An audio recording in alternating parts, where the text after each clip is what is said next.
오늘 은혜 받으실 말씀은 열왕기상 19장 4절에서 8절까지 말씀입니다. 열왕기상 19장 4절에서 8절까지 말씀을 다 같이 봉독하겠습니다. 자기 자신은 광야로 들어가 하룻길쯤 가서 한 로뎀나무 아래에 앉아서 자기가 죽기를 원하여 이르되 야훼여 넉넉하오니 지금 내 생명을 거두시옵소서. 나는 내 조상들보다 낫지 못하니이다 하고 로뎀나무 아래 누워 자더니 천사가 그를 어루만지며 그에게 이르되 일어나서 먹으라 하는지라. 본즉 머리맡에 숯불에 구운 떡과 한 병 물이 있더라. 이에 먹고 마시고 다시 누웠더니 야훼의 천사가 또다시 와서 어루만지며 이르되 일어나 먹으라. 내가 갈 길을 다 가지 못할까 하노라 하는지라. 이에 일어나 먹고 마시고 그 음식물의 힘을 의지하여 40주 40야를 가서 하나님의 산 호렙에 이르니라. 아멘. 할렐루야. 전 세계적으로 큰 부흥이 일어나고 있습니다. 그 부흥의 중심에 우리 여의도 수목교회가 있습니다.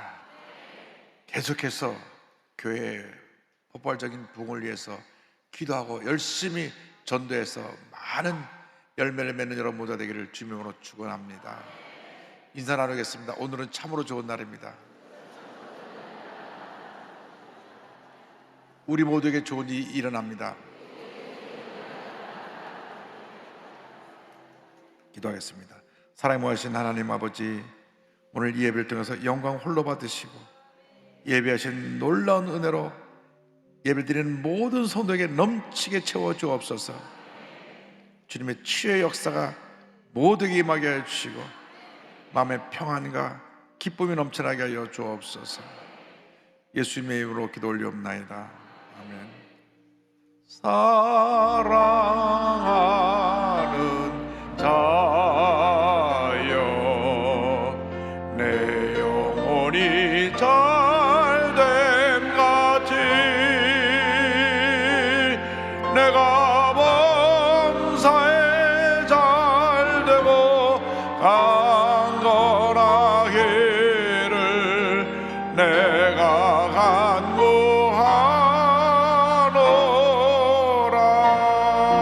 간구하노라. 아멘.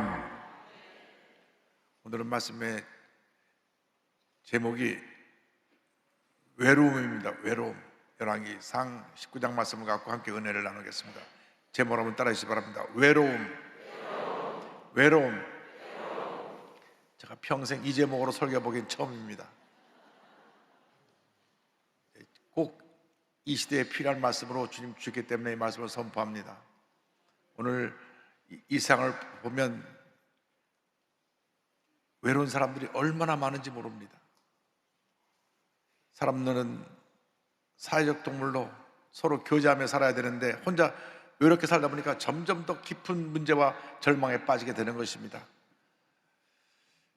코로나 시대에 코로나로 인해 죽은 사람보다 혼자 외로워서 절망 가운데 목숨을 포기한 사람 숫자가 훨씬 더 많았습니다. 2020년 1월 20일 처음으로 코로나 환자가 생겨나서 2022년까지 코로나로 죽은 사람이 32,156명인데요 2020년부터 22년까지 자살로 죽은 사람이 39,267명입니다 그러니까 코로나로 죽은 사람보다 3년 동안 자살로 죽은 사람이 7,000명이나 더 많았어요. 별로 놀라지도 않으시는데 이건 큰 충격입니다. 우리나라가 세계 1위 저출산 국가이고 이렇게 아이가 태어나지 않아서 문제가 많은 나라인데 죽는 사람 자살률이 또 세계 1위예요. 그런데 놀랍게도 영국은 2018년도에 세계 최초로 외로움부 장관을 만들어가지고 트레이시 크라우치를 임명했습니다. 저분이 외로움부 장관이에요. Minister of Loneliness. 별 희한한 분도 다 있다 하지만 그도 그럴 것이 2017년 영국 정부가 조사해 보니까 내가 너무나 외롭다 이렇게 느끼는 사람들이 영국 국민 가운데 900만 명이 된다 그랬죠. 900만 명. 노인들 가운데는 조사해 보니까 20만 명이나 되는 노인들이 지난 한 달 동안 아무것도 연락 한번 하지 않고 외롭게 지낸 사람이 20만 명이 넘었다. 그런데 이 외로움이 얼마나 건강에 나쁜지, 외롭게 혼자 지낸 사람은 하루 담배 15가지 피우는 것보다 더 나쁘다 그랬어요. 그만큼 몸에 외로움이 면역을 떨어뜨리고 몸을 아프게 만드는 것입니다. 외로움은 참 위험한 병입니다. 한국도 이 외로움이 한국을 휩쓸어서 혼자 밥을 먹고 사는 사람들, 혼밥 세대, 1인 세대가 전 인구의 2020년도 통계입니다. 33.4%입니다. 세 집 중에 한 집은 혼자 혼밥 먹고 살아요. 그래서 혼자 밥 먹고 살아서 혼밥, 혼자 술 마시다 그래서 혼술, 혼자 영화 보면서 혼영 세대가 늘고 있다. 혼자 영화 보고 혼자 영화 보면서 빠져가고 거래하는 사람들이 늘어나고 있다는 겁니다. 이 외로움이 한국을 뒤덮고 있는데, 위대한 하나님의 사람 엘리야도 이 외로움에 빠져서 깊은 절망과 고독에 빠진 것을 알 수 있습니다. 그래서 그를 죽기를 원했던 것을 알 수 있습니다. 엘리야가 갈멜산에서 바알가세라 선지자 대결을 해서 승리하고 그들을 다 끌어다가 기돈신에 가서 처형했습니다. 열왕기상 18장 40절입니다. 엘리야가 그들에게 이르되 바알의 선자를 잡되 그들 중 하나도 도망하지 못하게 하라 하매 곧 잡은지라 엘리야가 그들을 기돈신으로 내려다가 거기서 죽이니라. 이 소식을 들은 악한 왕비 이세벨이 분노하여 사신을 엘리야에게 보내갖고 너도 내일 이맘때쯤 그렇게 죽을 것이라고 경고합니다. 열왕기상 19장 2절입니다. 이세벨이 사신을 엘리야에게 보내어 이르되 내가 내일 이맘때는 반드시 네 생명을 사람들 중 한 사람의 생명과 같게 하리라. 그렇게 하지 아니하면 신들이 내게 벌 위에 벌을 내림이 마땅하니라 한지라. 그 위대한 엘리야 선자가 이 말을 무슨 듣고 그냥 이 말을 듣고 낙심해갖고 아이고 내가 죽는구나.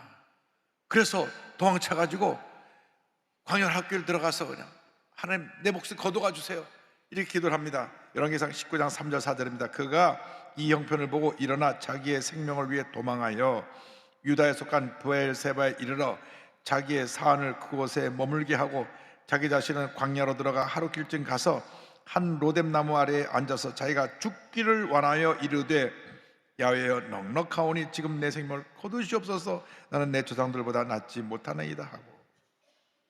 이렇게 위대한 사람도 때때로 마음이 무너져서 너무 외롭고 힘들어서 차라리 죽었으면 좋겠다 할 때가 있는 것입니다. 조영희 목사님께서 간증한 것을 들었습니다. 이 여의도교가 지어질 때 이 철골이 쓰고 난 다음 유리파동에 가서 몇 년 동안 공사가 진행되지 않냐고 빚은 쌓여가고 그래서 이 철골 밑에서 목사님이 눈물로 기도하면서 차라리 철골이 무너져 내렸으면 좋겠습니다 그렇게 생각했던 적도 있고, 촌 아파트 7층에 사시는데 차라리 내가 뛰어내려서 죽었으면 좋겠다 그렇게 말씀하셨던 생각이 들었던 것도 있다고 말씀하신 기억이 납니다. 누구나 절망의 때, 고독의 때가 다가옵니다. 그러나 그때 절망을 바라보고 문제를 바라보고 환경을 바라보고 주저앉을 것이 아니라 믿음의 눈을 들어 우리 주님을 바라봐야 되는 것입니다. 그때가 주님을 바라볼 때입니다. 주님을 바라볼 때 하나님의 은혜가 임합니다. 인생의 마지막은 하나님의 시작의 순간인 것을 잊지 않게 되기를 바랍니다. 시편 42편 5절입니다. 내 영혼아 내가 어찌하여 낙심하며 어찌하여 내 속에서 불안해하는가. 너는 하나님께 소망을 두라. 그가 나타나 도우심으로 말미암아 내가 여전히 찬송하리로다. 주님을 바라보고 주님께 소망을 두는 여러분 되기를 바랍니다. 엘리야 선자가 하루길 광야에 들어가서 거기서 쓰러져 잠이 들었습니다. 19장 4절에 자기 자신은 광야로 들어가 하루길쯤 가서 성경은 말씀합니다. 광야로 갔습니다. 광야는 쉴 것도 없고 마실 물도 없고 먹을 것도 찾기 힘든 척박한 환경의 장소가 광야입니다. 우리 때때로 광야길을 갑니다. 외롭게 광야길을 갑니다. 믿고 의지했던 사람들 다 등을 돌리고 떠나고 몸은 아프고 못 하나 되는 것은 없고 의지할 것이 없는 그런 절망적인 환경의 길을 갈 때가 있습니다. 때때로 우리 인생이 광야길 같은 삶을 살 때가 있습니다. 그런데 성경을 보니까 위대한 하나님의 사람 모세도 40년을 광야에 살았습니다. 40년, 하루 이틀이 아니라 40살 때부터 80세까지 그의 인생의 등불이 꺼져가고 다 끝났다 할 때 80세 하나님이 그를 부르십니다. 40년 동안 너무나 외로웠을 것입니다. 찾아오는 사람도 없고 얘기를 나눌 대상도 없고 눈을 떠보면 매매 우는 양떼들 뿐이고, 우리나라 노래도 슬픈 노래가 많아요. 해는 져서 어두운데 찾아오는 사람 없어. 밝은 날만 쳐다보니 외롭게 하니 없다. 그렇게 외로운 것입니다. 꿈꾸는 사람 요셉이 13년 동안 정말 광야 같은 삶을 살았습니다. 야곱이 형에서 피어서 정처 없이 갈 때 그 800km가 없는 그 먼 광야길을 갔습니다. 다시 14년 동안 광야에서 이리저리 쫓겨다니면서 외롭고 힘든 고난의 시간을 보냈습니다. 예수께서도 공생을 시작하기 전에 광야에서 40일 동안 금식하며 기도하시며 하나님께 엎드려 기도하셨습니다. 광야는 외로운 곳입니다. 나 홀로 서 있는 곳입니다. 아무도 나를 찾아오지 않는 곳입니다. 그런데 이 세상 그 누구도 나를 찾아오지 않을 때 예수님이 나를 찾아오셔서 나를 붙들어 주시고 어루만져 주시고 위로해 주시고 우리의 슬픔을 거두어 주시고 마음의 기쁨과 평안함을 넘치게 부어주시는 것입니다. 광야는 세상의 소리가 단절된 곳입니다. 광야에 나가면 핸드폰도 안 터지고 TV도 없고 컴퓨터도 안 되고 그냥 척박한 환경입니다. 근데 바로 그 외로운 장소에서 우리 주님을 만나게 되는 것입니다. 광야에 나가면 멀리서 짐승 소리가 들리고 하늘엔 새카맣게 하늘에 별들이 많이 떠 있는데 별과 대화를 하게 되는 것입니다. 그 외롭게 나 홀로 서 있을 때 우리 주님을 만나는 것입니다. 광야에서의 경험은 우리의 속사람을 강건케 하고 우리 영적으로 우리를 성장하게 만드는 것입니다. 광야에서는 사람의 소리에 귀를 기울이지 아니하고 주님의 음성에 귀를 기울이는 하나님의 자녀가 되는 것입니다. 여러분, 때때로 우리는 광야의 길을 가야 됩니다. 오살리 기도원에 기도굴에 들어가서 주님 만나시기 바랍니다. 사람과의 모든 관계를 일단 정지시켜 놓고 주님과 나와의 만남의 자리에서 내가 회복되어야 되는 것입니다. 마음에 상처받았을 때, 여러 가지 문제 어려움이 다가올 때, 자식의 속썩이고 집을 나가고 집안에 여러 가지 문제로 집안에 풍지박산되고 너도 아프고 나도 아프고 사업은 무너지고 이 어떤 광야길에 던져졌을 때에 기도원에 들어가서 기도원에서 밤새 부르짖며 주여 나를 불쌍히 여겨 주옵소서, 나를 불쌍히 여겨 주옵소서, 나를 불쌍히 여겨 주옵소서 부르짖고 또 부르짖고 또 부르짖기 바랍니다. 주님이 우리의 마음에 큰 위로와 평안함을 부어주시는 것입니다. 저는 토요일만 되면 무조건 기도원에 올라서 기도원에 들어갑니다. 기도원에 엎드리면 주님의 위로하심이 있습니다. 평안함이 있습니다. 기도에 들어가면 세상 모든 소리가 다 끊어지고 주님의 음성만 들려옵니다. 여러분, 일생 살아가는 동안 세상 사람들에 의해서 흔들리고 상처받지 말고 주님의 음 듣고 힘을 얻고 승리하는 여러분 되기를 바랍니다. 다윗이 광야에서 부르짖었습니다. 시편 63편 1절입니다. 하나님이여 주는 나의 하나님이시라. 내가 간절히 주를 찾되 물이 없어 마르고 황폐한 땅에서 내 영혼이 주를 갈망하며 내 육체가 주를 앙모하나이다. 아무리 힘들고 어려워도 주님께 부르짖고 또 부르짖고 또 부르짖으면 하나님의 은혜가 임하는 것입니다. 우리 예수 믿는 사람들이 하나님과의 나와의 만남이 제일 중요한데 문제만 생기면 이 사람 찾아가고 저 사람 찾아가고 사람한테 도와달라고 그러니까 모든 문이 다 닫히는 것입니다. 주님만 바라봐야 되는 것입니다. 주님께 기도해야 되는 것입니다. 엘리야가 하루께 들어가서 로뎀 위에 쓰러져 누웠습니다. 너무 피곤해서 누웠습니다. 로뎀 나무는 광야에서 흔히 발견되는 덤불나무인데 유목민 베두인 사람들이 이 나무를 가지고 숯을 만들었습니다. 쓰러져 함이 들었는데 천사가 와서 그를 어루만지고 음식을 마련해 주었습니다. 열왕기상 19장 5절 6절입니다. 로뎀나무 아래에 누워 자더니 천사가 그를 어루만지며 그에게 이르되 일어나서 먹으라 하는지라. 본즉 머리맡에 숯불에 구운 떡과 한 병물이 있더라. 이에 먹고 마시고 다시 누웠더니 그건 피곤해 쓰러져 잘 때 천사가 그를 어루만져 주었습니다. 숯불에 떡을 구워놓고 마실 물을 준비해 주었습니다. 눈을 떠보니 숯불구이 떡이 딱 준비해 있어요. 그리고 물이 준비되어 있었습니다. 그걸 먹고 다시 힘을 얻고 또 누워 쉬었습니다. 여러분, 이 로뎀나무는 우리의 유일한 쉼터인 예수님의 십자가인 것입니다. 십자가 그늘 밑에 우리가 쉬어야 되는 것입니다. 십자가 그늘 밑에서 우리가 말씀의 떡을 먹고 성령의 생수를 마시면서 다시 일어나는 것입니다. 재충전되는 것입니다. 찬송가 415장 이와 같은 가사가 있습니다. 십자가 그늘 아래 나 쉬기 원하네. 저 햇볕 힘이 쬐이고 또 짐이 무거워 이 광야 같은 세상에 늘 방황할 때에 주 십자가의 그늘에 내 쉴 곳 찾았네. 십자가 그늘 아래 나 쉬기 원하네. 저 햇볕이 뜨겁고 또 짐이 무거워 이 광야 같은 세상에 늘 방황할 때에 주 십자가의 그늘에 내 쉴 곳 찾았네. 사랑의 주님이 우리를 부르십니다. 수고하고 무거운 짐자들아 다 내게로 오라. 내가 너희를 쉬게 하리라. 내가 너희를 쉬게 하리라. 내가 너희를 쉬게 하리라. 아무리 힘들고 피곤하고 지치고 내가 쓰러져 기진맥진에 누워서 손 하나 까딱할 수 없을 때 주님 말씀하십니다. 내게로 오라. 내게로 오라. 내가 너희를 쉬게 하리라. 주님 우리를 품어주시고 우리를 어루만져 주시고 우리에게 생명의 말씀과 은혜의 생수로 넘치게 채워주셔서 우리를 회복시켜 주시는 것입니다. 주님을 바라보시기 바랍니다. 주님만 믿고 나가시기 바랍니다. 주님이 우리의 모든 것이 되십니다.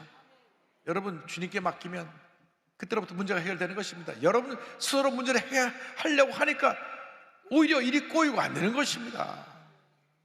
예수 믿는다 하면서도 우리가 늘 실수하는 것이 문제만 생기면 주님께 엎드리지 아니하고 이 사람 찾아가고 저 사람 찾아가고 그러다가 더 어려워지고 더 힘들어지는 것입니다. 주님만 바라보시기 바랍니다. 다시 고백했습니다. 나의 힘이신 야여 내가 주를 사랑하나이다. 야훼 나의 반석이시여 나의 요새시여 나의 건지시는 이시여 나의 하나님이시여 내가 그간의 별 나의 바위시여 방패시여 나의 구원의 뿌리시여 나의 산성이시로다. 주님만이 여러분의 힘이 되십니다. 주님만이 우리의 문제의 해결자가 되십니다. 주님이 우리의 생명이십니다. 능력이십니다. 주님이 나의 기적이십니다. 나의 모든 것이 되십니다. 나의 해결자가 되시는 것입니다. 예수 믿는 사람이 예수님 안에서 문제를 해결해야지 어디서 문제를 우리가 해결합니까? 주님밖에 없습니다. 때때로 우리가 가는 길이 외롭고 힘든 길일 수 있습니다. 아무도 날 알아주지 않고 어렵고 외롭고 고통스러운 길을 갈 수가 있습니다. 얼마 전에 세상을 떠난 주석준 교수가 그렇게 외롭게 주님 섬기다가 세상을 떠났습니다. 아주 고난도의 수술인 대동맥 박리 수술로 한국의 최고의 권위자로 죽어가는 수많은 사람들을 살리고 세상을 떠난 서울 아산병원 심장혈관 흉부외과 교수님이신데 대동맥 박리, 대동맥 질환, 대동맥 판막 협착증은 응급수술이 많고 또 고도의 기술을 요하기 때문에 이 의사를 찾기가 힘듭니다. 이분은 대체 불가능한 의사라는 평가를 받았는데 이분이 세상을 떠나자 의료계에서는 국가적으로 큰 손실이다, 소중한 분을 잃었다, 의료계 큰 별이 아쉽게 떠났다고 애도하고 있습니다.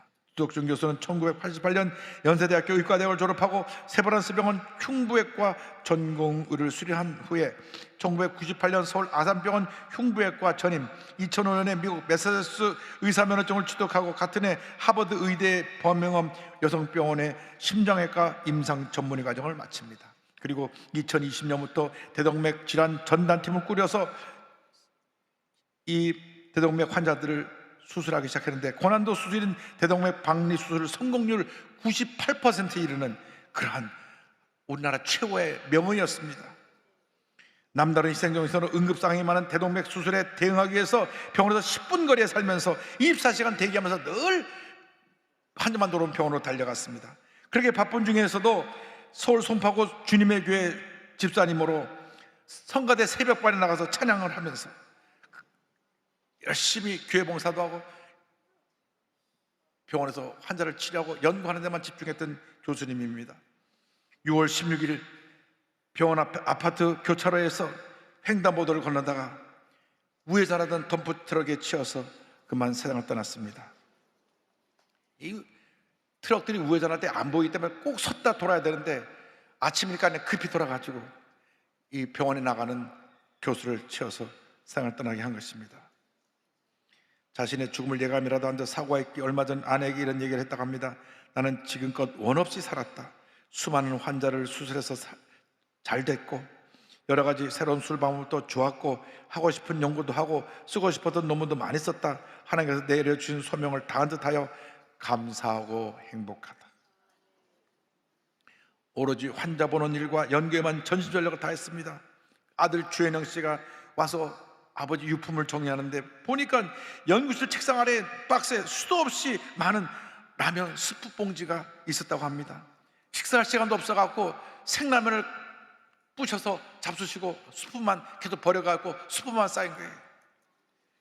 얼마나 환자 돌보는 일과 연구하는 일만 전념을 다하느라 자신의 몸을 돌보지 않았던 아버지의 모습이 떠올라서 마음이 너무 아팠다고 합니다.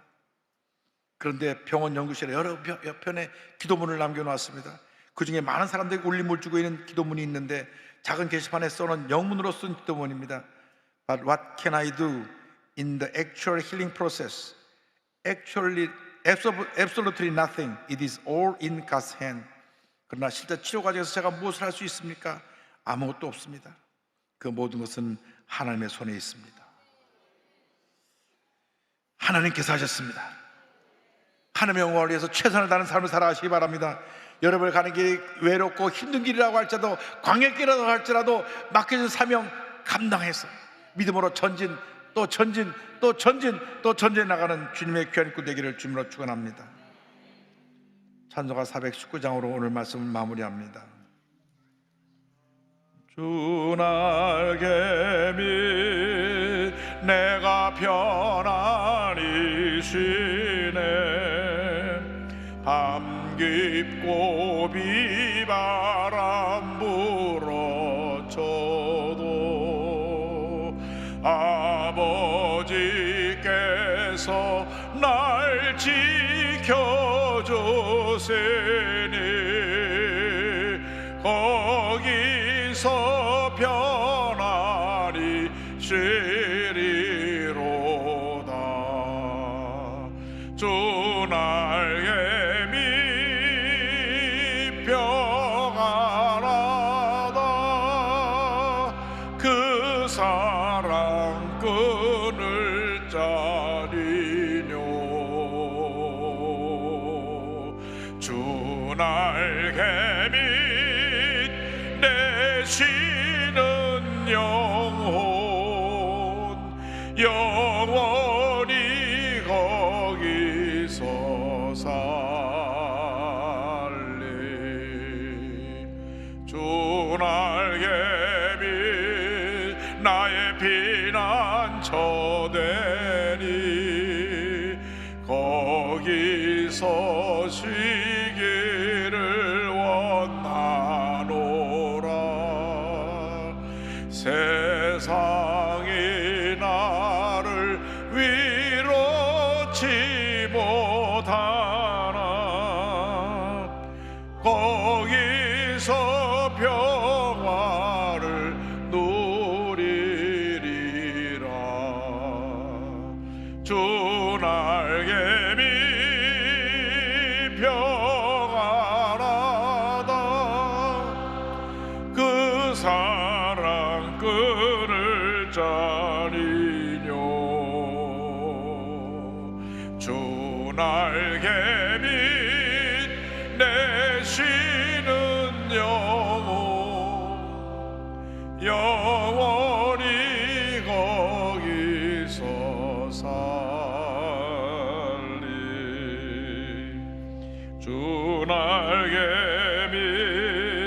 참된 기쁨이 있네. 고달픈 세상길 가는 동안 나 거기 숨어 돌보심을 받고 영원한 안식을 얻으리라. 주 날개 밑 평안하다. 그 사랑 끈을 짜리뇨. 주 날개 밑 내쉬는 영원히 거기서 살리.